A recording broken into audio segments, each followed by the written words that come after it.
Hey everyone. So this story was something that happened across my radar the last week, and we just got a big update that everyone was dying for, and I thought it would be a fascinating incident to unpack. The viral incident I'm about to dive into happened on January 3rd at a hearing for 30-year-old, dare I say, career criminal Deobra Redden, which frankly sounds to me like a cartoon supervillain name, like someone who would have like a Dark Lord prefix like Voldemort or Sauron, but I digress. So Deobra Redden is standing trial that fateful day for an attempted battery with substantial bodily harm. And according to newly released court documents, the charge stemmed from an incident that took place on April 18th, 2023, during which Redden was allegedly threatening and, more importantly, swinging a metal baseball bat at his brother-in-law.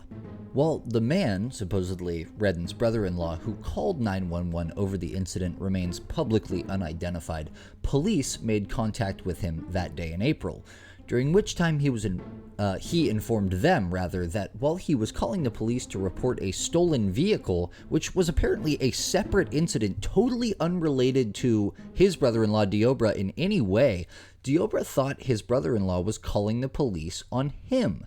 And he flew into a blind rage, saying things like, "I'm going to knock your A out and I will bust your kneecaps," which is obviously a totally insane thing to say, while wildly swinging the bat at his brother-in-law. Just why exactly, though, he thought his brother-in-law was calling the cops on him over the stolen vehicle is still an unknown, and probably an interesting mystery. Apparently, as he was being read his Miranda rights that day, Deobra exclaimed, "Oh my Lord, help me Jesus." And clearly that prayer was not answered, because on January 3rd of this year, Deobra found himself in a courtroom facing Las Vegas judge Mary Kay Holthus, who was not feeling lenient. And just moments before this insane incident unfolded, mind you, Deobra's statement before his first sentencing, which led to this attack, was, "I'm just trying to learn from my mistakes, you know? I feel like I shouldn't be sent to prison, but if it is appropriate for you, then you have to do what you have to do," which seems like a reasonable thing to say. And his lawyer pleaded with the judge to settle for probation for Deobra, saying the 30-year-old was, quote, "getting his life back on track with a new job and plans to resume his education."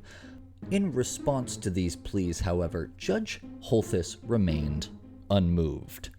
"I appreciate that," the judge said, "but I think it's time that he get a taste of something else, because I just can't with that history." She literally said that, "I just can't with that history." And she was referring, of course, to Redden's extensive history of violence and illegal activity, which included 3 felonies, some misdemeanors, multiple domestic violence problems, some robberies, an attempted home invasion. So this guy had a long history of attacking people, including apparently his family or significant other, breaking into people's homes and stealing. The guy was, by all accounts, and probably unsurprisingly, given what we just saw him do, a total menace. And because of all these previous charges, Judge Mary Kay Holthus decided he deserved to actually go to jail this time for what he had done. And it really does amaze me what people can get away with these days before they actually are punished, right? This sort of reminds me of our recent character, the most unhinged neighbor ever, who had a rap sheet about a mile long before finally being punished by the law. Apparently you can just be a total menace anymore. I don't know. But anyway, it was at this moment when the judge declared that his pleas for legal mercy had not moved her, and started to sentence him accordingly, that our antagonist decided he wasn't in nearly enough trouble already and literally Superman jumped over the judge's bench and attacked her. And he pulled several other nearby people into the brawl as well, that left the judge curled up in a ball, a marshal with a head wound that required a trip to the ER and stitches, and several other people with minor injuries as they attempted to protect this judge and apprehend and detain our antagonist. The short attack is followed by several minutes of confusion, indiscernible mumbling, and a very, very annoying alarm. But Diobra is inevitably detained and escorted away. I think it will surprise no one that I can't really show the attack footage on YouTube, but I have plenty of other juicy courtroom footage to go over, so don't worry. The fallout was bad, and while footage went viral, the internet people could only begin to speculate on the world of trouble this would bring down on Diobra Redden's head. And because this judge wanted to, I'm assuming, make a point about trying to intimidate the court and the bench, she decided that despite her injuries and what had just, happened the previous day, she would show up the very next day, Thursday, January 4th, to try this again. Page 34. State Nevada versus Diobra Redden, C-373-697.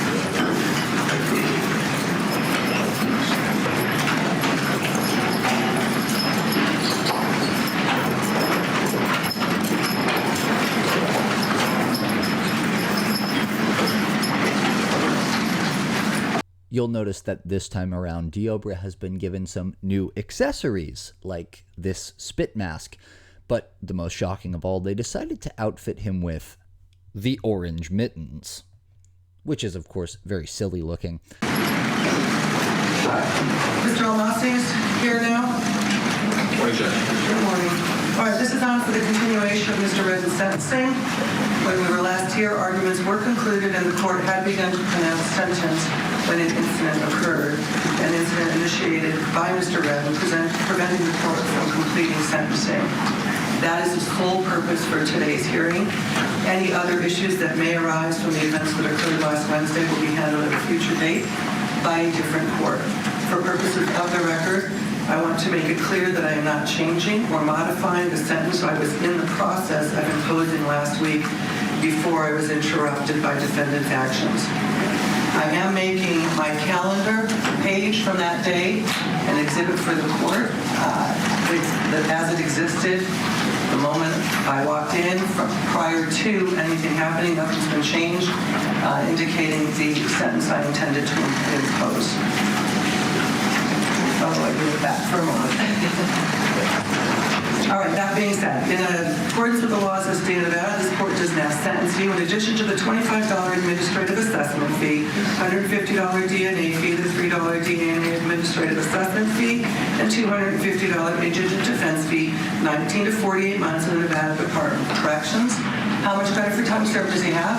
It's 0 days. He was on probation when he committed the offense and was revoked on probation to serve the jail time October 25th. That time it expired at or about the time of the plea.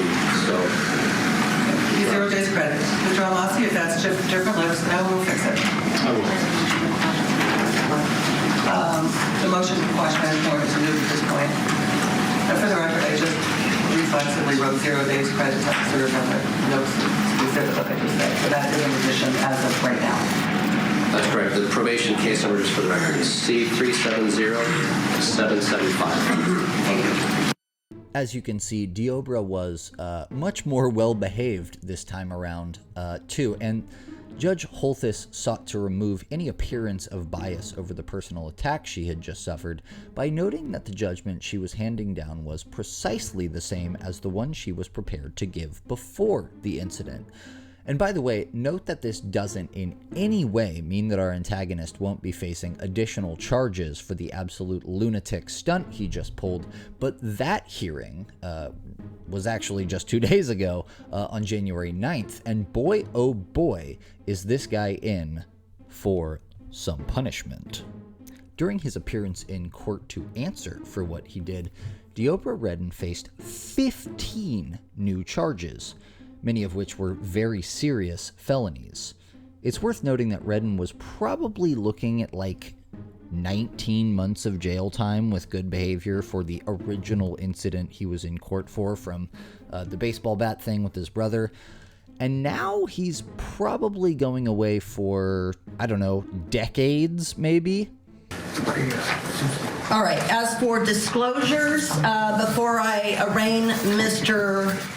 Redden, I want to disclose under Judicial Canon 2.11, Comment 5, that I do know Judge Mary Kay Holthus. I know her very casually and only professionally. I've never socialized with her outside, say, a professional event. I do, for instance, not know her phone number. I don't think she knows mine. We're not connected on social media. I've never worked at the district attorney's office, where I believe she worked for her entire career. Her daughter is a deputy district attorney on my track. However, the team chief has assured me that Kennedy Holthus will not appear on any of Mr. Redden's appearances. Therefore, I see no reason to recuse. However, I make those disclosures under Rule 2.11, Comment 5. Mr. Redden, have you been given a copy of the criminal complaint this morning? Yes, I have been given one. You're being charged with count 1, attempt murder, victim 60 years of age or older, a felony. Count 2, battery on a protected person resulting in substantial bodily harm, victim 60 years of age or older, a felony. Count 3, extortion by threat, a felony. Count 4, intimidating a public officer, a felony. Count 5, 6, 7, 8, and 9 are all battery on an officer, the same name victim. Oh, and by the way, I do not know any of the other victims named in the criminal complaint. Those are all felony offenses. Count 10, performance of act or neglect of duty and willful or wanton disregard of safety or persons of property resulting in substantial bodily harm or death, a felony. Battery on a protected person, count 11, that's a gross misdemeanor offense. Count 12, battery by a prisoner, a felony. Count 13, unlawful act related to human excrement or bodily fluid, a felony. All allegedly occurring on January 3rd of 2024. Do you understand these charges? Yes, I understand. Can you afford to hire a private lawyer at this time? I'm sorry? I'm trying to, Can you afford to hire a private lawyer of your own expense and choosing? no, not at this time, no. Are you a veteran or a member of our military? No. I can appoint a lawyer from the Public Defender's Office to represent you. Thank you, Your Honor. And prior to Your Honor calling the case, I did, as a friend of the court, talk to Mr. Redden about his right to a Valdez-Jimenez hearing. I know that he did not have one in initial appearance court. However, he's going to be choosing to waive the prompt hearing given the circumstances that happened yesterday in district court where he's already been sentenced in his other case. Okay, so he was sentenced? Correct. Okay, was he sentenced to jail or prison?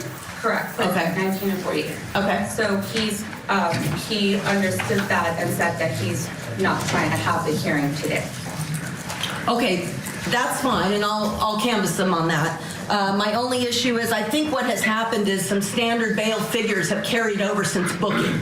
So by the time he sees a judge, he is entitled to a Valdez-Jimenez hearing, but it is at that point that the court sets release conditions. So I'm removing the standard bail numbers that were only assessed at booking, frankly, until he sees a judge. And given the attempt murder charge of count 1, that is a set in court bail. So the standard bail numbers will be removed. It will be replaced with a set in court bail or release condition. He is entitled to a Valdez-Jimenez hearing within 48 hours unless good cause shown. But you say, Mr. Redden, Ms. Medina tells me that without waiving a bail hearing completely, you're at least willing to waive it for now because you have some other issues you have to handle. Do you understand and agree with this? Yes, in 1948. Okay. Yeah. All right. So he'll just be on a set in court bail unless further ordered by the court.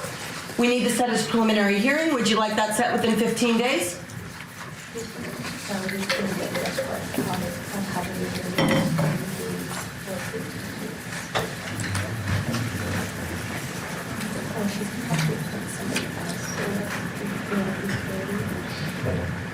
He's going to also waive the 15-day set and we'll do 30 days. Okay.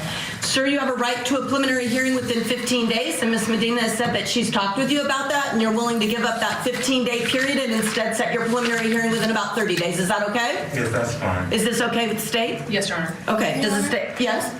After we get the date, can we approach? Sure. Is there anything else, Ms. Mercer, you want to address?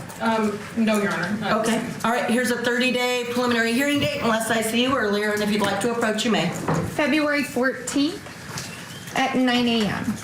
So, in the end, and I say the end, even though he's only being charged, not yet convicted, because the entire incident was caught on camera in a courtroom, and therefore this is a pretty open and shut case, in my opinion. it looks like Deobra Redden, the Las Vegas judge attack guy, has been punished. Which means this case is a wrap, I think, but I'll keep an eye on the horizon to watch for any curveball developments. Please feel free to discuss your thoughts, feelings, and concerns in the comments below. As always, I think this will probably be widely regarded as a good conclusion to the Deobra Redden saga. Hard to say he did anything but ask for this one, and as always, I'm amazed that all these folks seem to get away with as much as they do before the law catches up with them. Maybe that's a consequence of having crowded prisons? Who knows? But if you enjoyed this video, please be sure to leave me a like and subscribe for more stories just like this one. Also, I know I promised an update on McDonald's Puma guy. I just get very easily distracted, to be honest. I'm still working on it, though, I promise. But there are so many things happening like this every day that it's hard for me to stay focused on just one.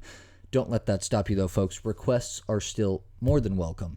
Okay, that's our show. Thanks for dropping by. See ya!